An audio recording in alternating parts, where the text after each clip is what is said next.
3 horror stories to fall asleep to. Story 1. The Lighthouse That Shouldn't Exist. I had been driving for almost 6 hours when the rain started. Not normal rain either. The kind that hits the windshield so hard it sounds like gravel. The wipers on my old Honda barely kept up with it, and every few seconds the road disappeared completely beneath a blur of water. I was somewhere along the southern coastline, far away from the city, heading toward a town called Blackwater Cove. I'd never heard of it before 2 weeks earlier. That was when I got the letter. Not an email, not a phone call, an actual handwritten letter. It arrived in a faded cream envelope with no return address. Inside was a single page. Your grandfather has passed. The property now belongs to you. Please come before the end of the month. The lighthouse must remain lit. That was it. No signature. No explanation. The strange thing was, I never knew my grandfather. My mother never spoke about her side of the family. Whenever I asked about them as a kid, she'd change the subject.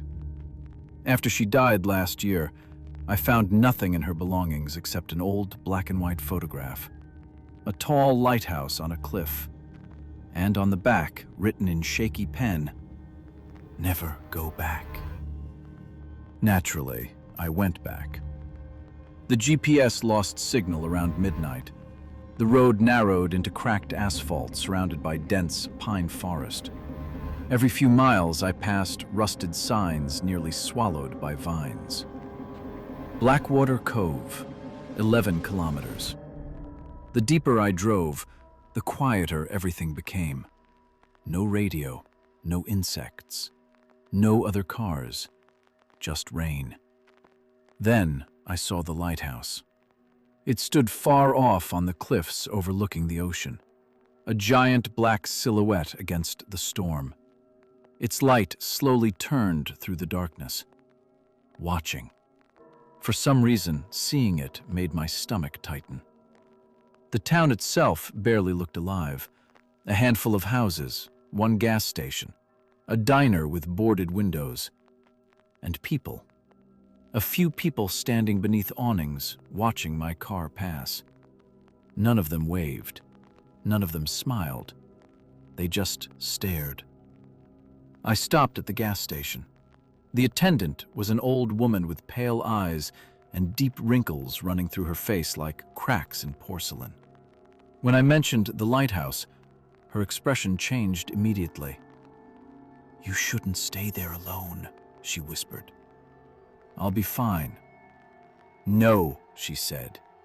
"You won't." Then she slid a key across the counter. "Keep the light on."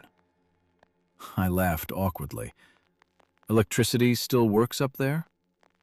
She didn't laugh back. "The light must stay on." That was the second time someone had said that. I drove the rest of the way in silence. The lighthouse sat isolated at the edge of jagged cliffs, connected to the mainland by a narrow road barely wide enough for one vehicle. Waves smashed violently against the rocks below. The building beside the tower looked abandoned, paint peeling, windows cracked, the front door hanging slightly open. Inside smelled like seawater and mold. Dust coated everything, but strangely, there was fresh oil in the lantern room upstairs. Someone had been maintaining it. I found a generator humming quietly beneath the structure. The light above continued turning. Slow, steady, alive. I explored the rooms for a while. There weren't many. A kitchen, a tiny bedroom, a sitting room with shelves of old books, and photographs. Dozens of them. Most showed lighthouse keepers standing beside the tower over different decades. But every single photograph had something strange. In the background, out near the ocean, there was always a dark shape in the water. Too far away to identify, too large to be a person. I tried convincing myself it was coincidence. maybe rocks, maybe damage on the film. Still, I turned the photos face down. Around 2 a.m., the fog rolled in, thick enough to swallow the entire coastline.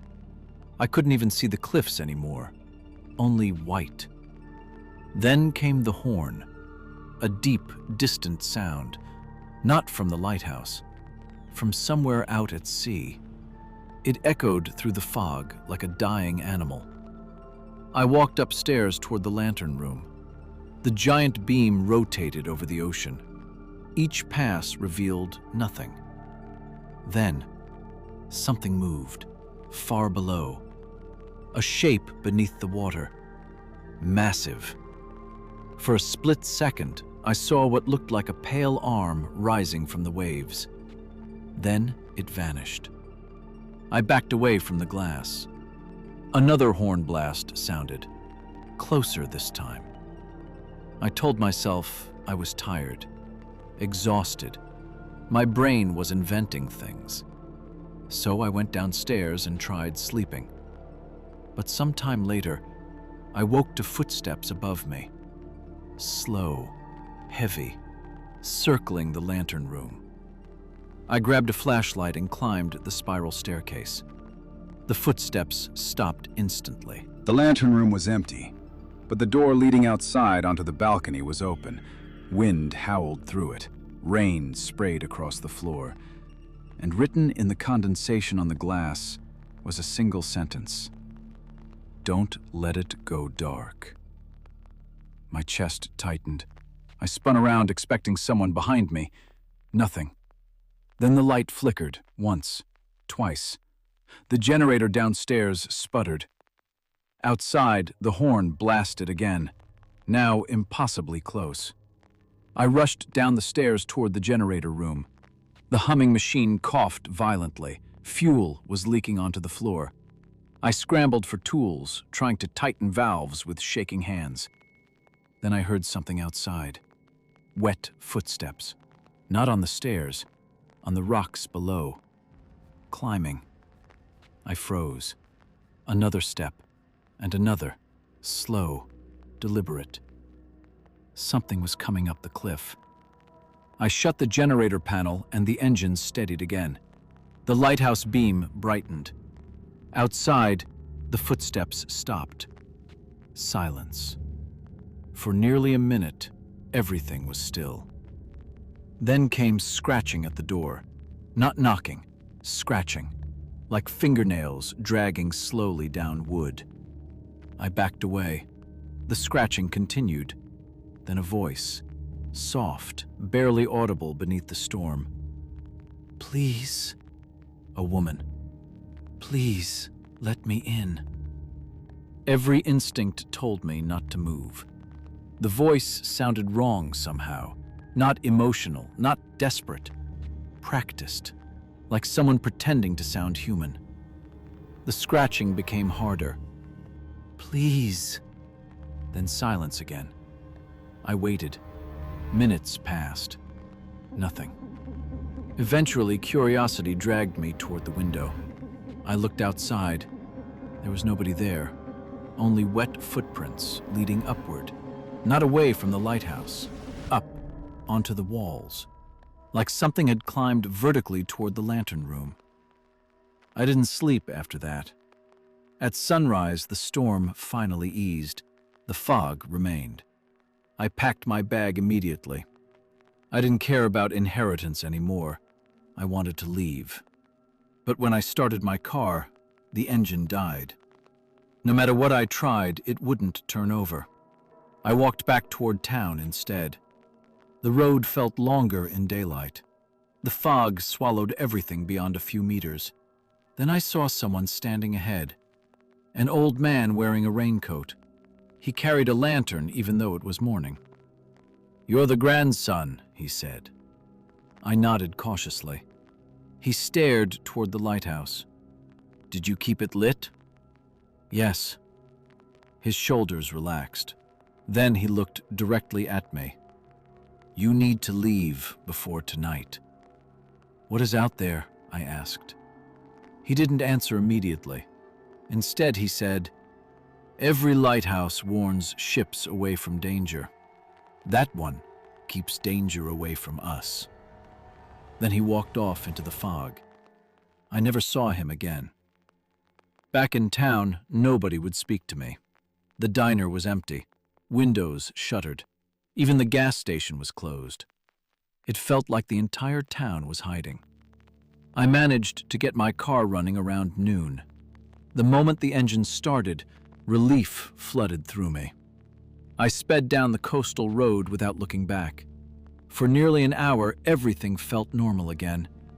Then I checked my rearview mirror. The lighthouse was still there, far behind me, its beam slowly rotating. That shouldn't have been possible. I'd driven too far, yet somehow it remained visible, watching. That night, after reaching a motel inland, I tried sleeping.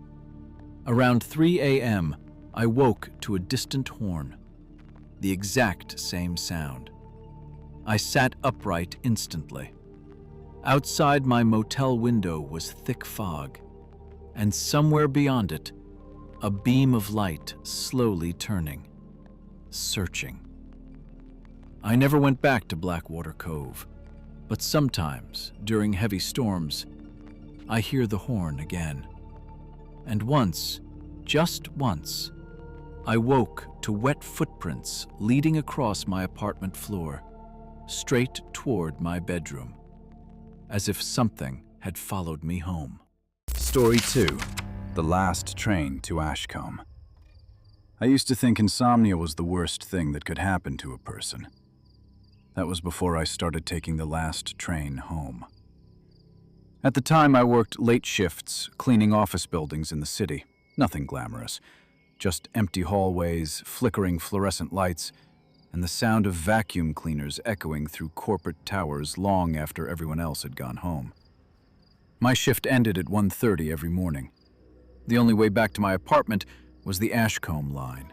One train, one route, every single night. The station itself was nearly abandoned after midnight. A few tired commuters, the occasional drunk, security guards standing around pretending to care. But there was one thing everyone seemed to agree on: never board the final carriage. I heard it constantly, from conductors, from station workers, even from strangers. Stay out of the last carriage. Nobody explained why, and honestly, I never cared enough to ask. People invent superstitions everywhere, especially in old subway systems.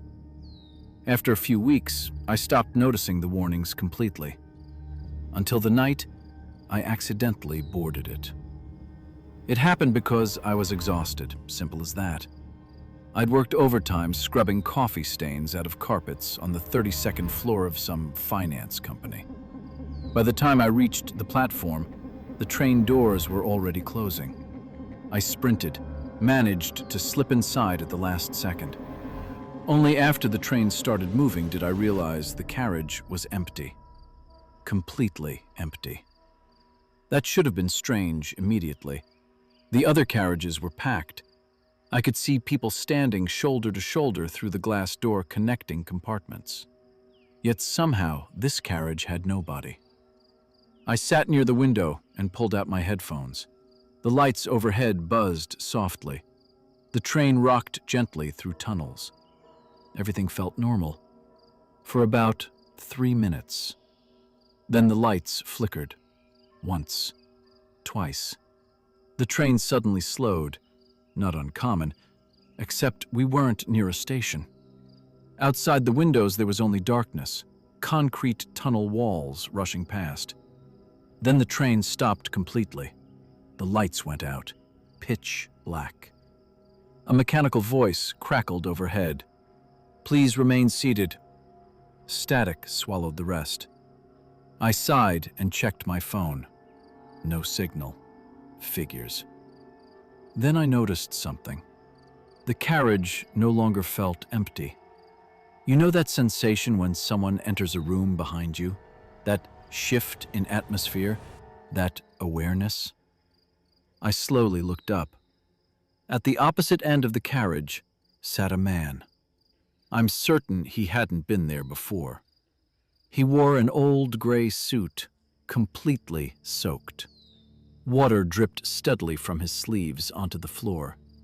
His head hung low. I couldn't see his face. I stared for several seconds. The man didn't move, didn't breathe, didn't blink. Then the lights flickered back on, and he was gone. The train jerked forward again. I laughed nervously to myself. Lack of sleep, that's all. I convinced myself I imagined him.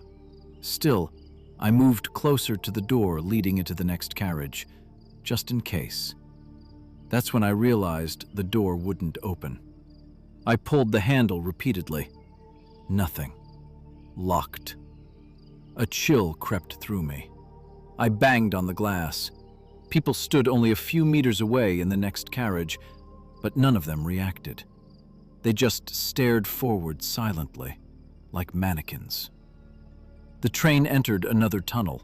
The lights dimmed again, and this time, when I looked around, more people were inside the carriage. 3 of them. An elderly woman, a teenage boy, and a little girl sitting alone near the back. All completely motionless. All soaking wet. My throat tightened. "Hello?" Nobody answered. Water pooled beneath their feet. The smell hit me next. Dirty river water. Rot. Something foul. The little girl slowly turned her head toward me. Her skin looked pale blue beneath the fluorescent lights, and her eyes were completely black. The train speakers crackled again. "Next stop, Ashcombe." But the voice sounded distorted, slower, deeper, wrong somehow. I stood immediately. My stop wasn't Ashcombe. I'd never even heard of Ashcombe Station. The subway map didn't include it.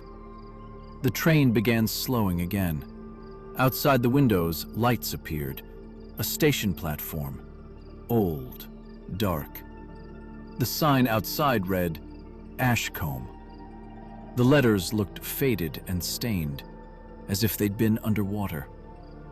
The train doors slid open. Nobody got on. Nobody got off. The platform outside was empty, except for a single bench, and a man standing beside it. Tall, thin, wearing a conductor's uniform. He stared directly at me, then slowly smiled. The doors closed again.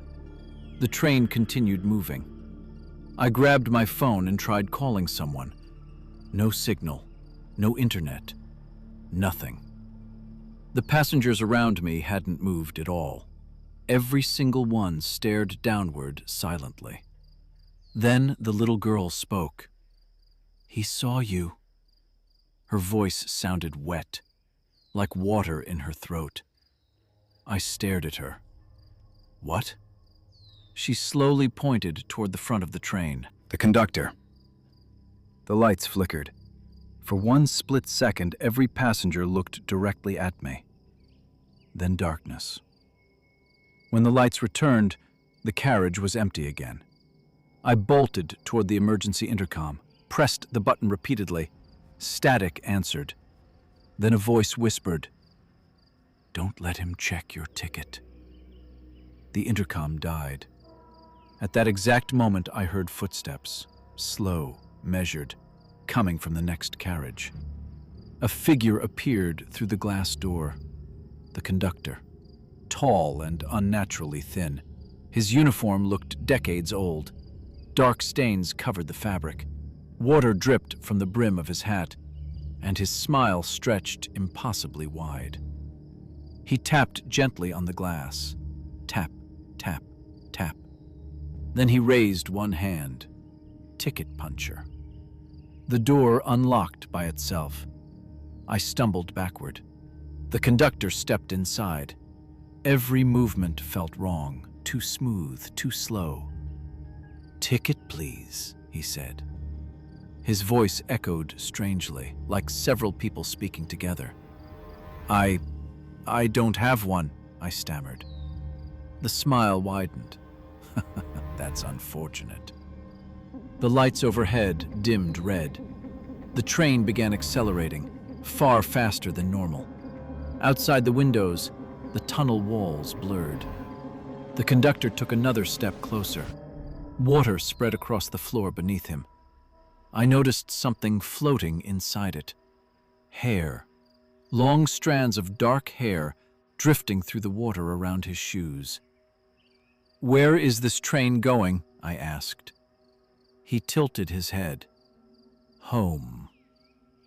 Then every passenger suddenly reappeared. Only now they were standing, all facing me, their black eyes fixed on mine. The little girl smiled. "You shouldn't have boarded." The conductor lifted the ticket punch. Click. The sound echoed unnaturally loud, and suddenly memories flooded my mind. Newspaper headlines, a train derailment, flooded tunnels, dozens dead, missing passengers never recovered. The Ashcombe disaster. I'd heard about it years earlier. A subway line collapsed beneath the river during a storm. Entire carriages vanished underwater. They were never found. The conductor stepped closer. "Tickets," he whispered. The passengers began moving toward me, slowly, dragging wet feet. Water filled the carriage floor around my ankles. I panicked, rushed toward the connecting door. This time it opened. I sprinted into the next carriage. The moment I crossed through, everything changed. Normal lights, normal passengers, people talking, phones ringing. Nobody reacted to me bursting in, soaked with freezing water. I turned around instantly. The door behind me led to an ordinary empty carriage. No flooded floor, no passengers, no conductor. The train pulled into my actual stop moments later. I stumbled onto the platform, shaking violently. A station worker hurried toward me. "You okay?" I tried explaining. The final carriage, the flooded train, the conductor. The man's expression slowly changed. Then he asked quietly, "You got on the last carriage?" I nodded. He looked genuinely disturbed. "You're lucky you got off." I never took the subway again after that. For months, I used buses instead. Long walks, anything to avoid trains. Eventually, life returned to normal, or at least I thought it had. Then one night, nearly a year later, I woke to a sound outside my apartment. Metal wheels screeching. Train tracks. That made no sense. I lived nowhere near a station. The sound grew louder, closer. Then came the announcement, muffled, distorted. "Next stop, Ashcombe." I slowly walked to my bedroom window. Outside, the street was empty, except for one thing. A subway carriage standing silently in the middle of the road. Its doors hung open. Water poured steadily from inside. And standing in the doorway was the conductor, smiling, waiting. Story 3. The voice in the forest kept calling my name. When I was 12 years old, my father walked into the woods behind our house and never came back.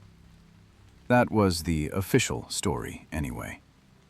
According to the police report, he disappeared sometime after 11 p.m. on a cold October night. My mother woke up and found the back door hanging open. His boots were gone. His flashlight was missing. The forest behind our property stretched for miles.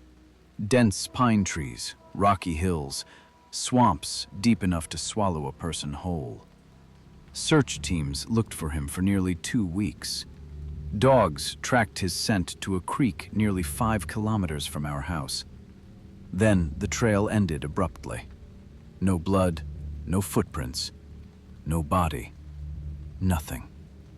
It was as if the woods had simply taken him.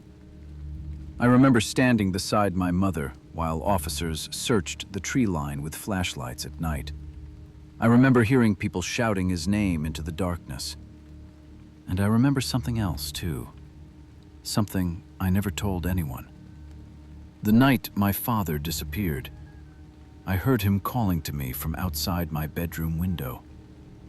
Softly, almost gently. Daniel. At the time, I thought I dreamed it. Now I know I didn't. After my father vanished, my mother changed completely. She became quieter, nervous, paranoid. Every night before bed, she checked every lock in the house 3 times. She nailed curtains shut over the back windows, and no matter what happened, she never let me go near the woods again, not even during daylight. If a ball rolled near the trees, she'd leave it there. If I asked questions about my father, she'd immediately change the subject. Once, when I was 15, I pushed too hard. I asked her what she thought really happened to him. She stared at me for a long time before answering. Then she said something that chilled me even back then. Your father heard something calling him. That was it. Nothing more. A year later, we moved away. New town, new life. And eventually, I stopped thinking about the forest. Or at least, I tried to. But certain memories never leave you completely. Sometimes at night, especially during heavy rain, I'd wake suddenly convinced I heard someone whispering my name. Sometimes I'd dream about trees stretching endlessly into darkness. And sometimes I dreamed about my father standing between them, watching me, smiling. 20 years passed before I returned to the house again. My mother had died unexpectedly from a stroke, and handling the property fell to me. I almost sold it without visiting, but something pulled me back. Maybe guilt, maybe curiosity, or maybe some part of me wanted answers. The drive there felt surreal. The roads seemed smaller than I remembered. The town itself looked half abandoned. Closed stores, rust creeping across old signs, fewer people than before. Even the gas station near the highway looked deserted. The closer I got to the house, the heavier the feeling in my chest became. By the time I pulled into the driveway, it felt hard to breathe. The property looked worse than I expected. Tall weeds covered the yard. The porch sagged dangerously. Several windows were cracked. And behind the house, the forest waited. Dark, silent, unmoving. I hadn't realized how massive the trees were until that moment. They towered over the property like walls. The deeper parts of the woods looked almost black, even in daylight. I told myself I was being ridiculous. It was just a forest, just memories, nothing more. Inside, the house smelled like dust and damp wood. Most of the furniture remained exactly where my mother left it.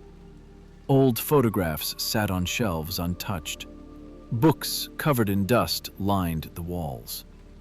Everything felt frozen in time.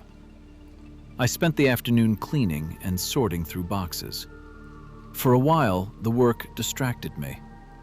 Then evening came, and the feeling returned, that sensation of being watched. It started subtly, a creak upstairs, a shadow shifting beyond the windows, the occasional sound of branches snapping somewhere outside. By nightfall, rain had started falling steadily against the roof, the same kind of rain from the night my father disappeared.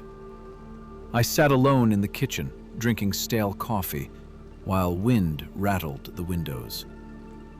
That's when I heard it. Daniel. I froze immediately. The voice came from outside. Soft, distant, male. I stood slowly and walked toward the back door. The porch light illuminated the rain drifting through darkness. Beyond that was only trees. Then the voice came again. Closer this time. Daniel. Every hair on my arms stood up because I recognized it instantly. My father. The exact same voice, not similar, exact. I stepped onto the porch before I could stop myself. Rain soaked my clothes immediately. The woods swayed gently in the wind. Then I saw movement. A figure standing between the trees, tall, motionless, watching me. "Dad?" I whispered. The figure slowly turned and walked deeper into the forest. And against Eve, And against every ounce of logic in my body, I followed. The woods felt wrong the moment I entered them. Too quiet, no insects, no birds, only the sound of rain dripping from branches overhead. My flashlight beam shook violently in my hand as I pushed through wet undergrowth. Every few seconds I caught sight of the figure ahead, always partially hidden, always just far enough away. Then suddenly it stopped, standing beside a massive oak tree. I approached cautiously. "Dad?" The figure slowly turned toward me, and my stomach dropped. Its face looked almost human. Almost. The features were stretched unnaturally, the eyes slightly too large, the smile impossibly wide, like something trying to imitate a person after only hearing descriptions of one. Then it spoke, using my father's voice. "Found you." I ran instantly. Branches tore against my face as I sprinted blindly through the woods. Behind me, I heard movement, fast movement, not footsteps, something else, something crawling through trees. I burst from the forest and slammed the back door shut behind me. For several minutes I stood there, gasping for breath, listening. Nothing. Only rain. Eventually I convinced myself I'd imagined it. Stress, old trauma resurfacing. That had to be it. But around 3 a.m., I woke to tapping on my bedroom window. Tap. Tap. Tap. I opened my eyes slowly and nearly screamed. Something stood outside the glass, its face pressed against the window, smiling. Its skin looked pale gray beneath the porch light, its eyes completely black. The thing tilted its head slightly, still smiling. Then another figure appeared behind it. Then another. Different shapes, different heights, all standing silently near the tree line watching the house. I grabbed my phone and called the police immediately. The nearest deputy arrived around noon the next day, an older man named Harris. The moment he saw the forest behind the property, his expression changed. I explained everything. The voice, the creature, the figures outside. He listened without interrupting once. Then he asked quietly, "Did it sound like your father?" I stared at him. "How did you know that?" He sighed heavily. "Because that's how it starts." According to Harris, people had been disappearing around those woods for decades. Hunters, campers, hikers, children. Most vanished after reporting voices calling from the forest. Voices belonging to loved ones, dead relatives, friends, sometimes even missing people. "Why hasn't anybody done something?" I asked. Harris looked toward the woods silently for several seconds. Then he answered, "We tried." That evening, Harris insisted on staying overnight. We locked every door and window before sunset. He placed a shotgun beside his chair in the living room. I noticed his hands trembling slightly. "You really believe something's out there?" I asked. He didn't answer immediately. Finally, he said, "When I was 19, my brother disappeared in those woods." Silence filled the room after that. Around midnight, the knocking started. Not on the house, from the forest. Tree trunks, one after another. Bang! Pause. Bang! Closer each time. The sound echoed through the darkness like distant drums. Then came the whispers. Dozens of voices, soft at first, barely audible, then louder, calling names, laughing quietly, crying, begging. The sounds circled the house slowly. I heard children, women, old men. Then I heard my mother's voice. "Daniel, help me." I stood automatically. Harris grabbed my arm hard. "Don't answer them." Outside, footsteps moved across the porch. Slow dragging sounds. Something brushed against the walls, then came scratching beneath the floorboards, directly underneath us. The lights flickered violently. The whispers grew louder, and suddenly every voice stopped at once. Complete silence. Then came one final voice, my father's, directly outside the front door. "You left me here." The doorknob slowly turned. Harris raised the shotgun. The door creaked open slightly. Cold air flooded into the room, and standing on the porch was my father, or something pretending to be him. Rainwater dripped from his clothes. His skin looked pale and swollen. His smile stretched too wide. His eyes were completely black. "You should have stayed gone," Harris whispered. The creature smiled wider. Then the forest erupted. Hundreds of voices screaming simultaneously. Not angry, hungry.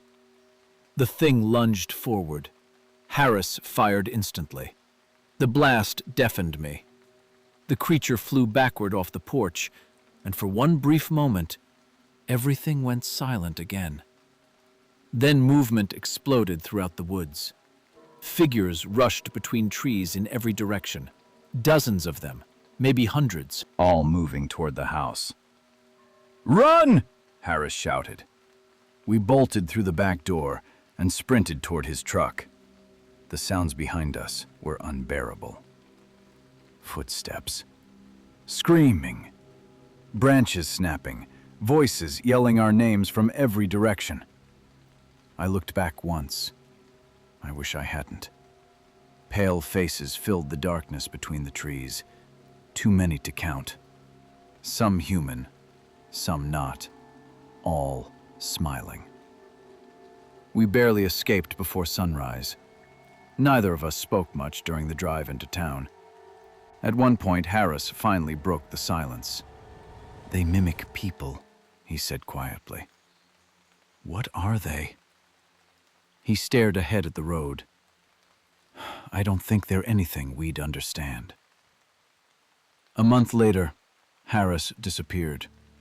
His truck was found abandoned beside the forest road, driver door hanging open. No sign of him. No blood. Nothing. Just muddy footprints leading into the woods. I sold the house immediately after that. I moved across the country. Apartment building, busy streets, no forests for miles. But sometimes, late at night, usually during storms, I still hear it. A voice outside my bedroom window. Soft, patient, using my father's voice. "Daniel." And every single time, I have to fight the urge to answer. If you made it this far, you survived the night. Subscribe to Midnight Deep Talk for more horror stories to fall asleep to. Sleep carefully. We'll see you in the next story.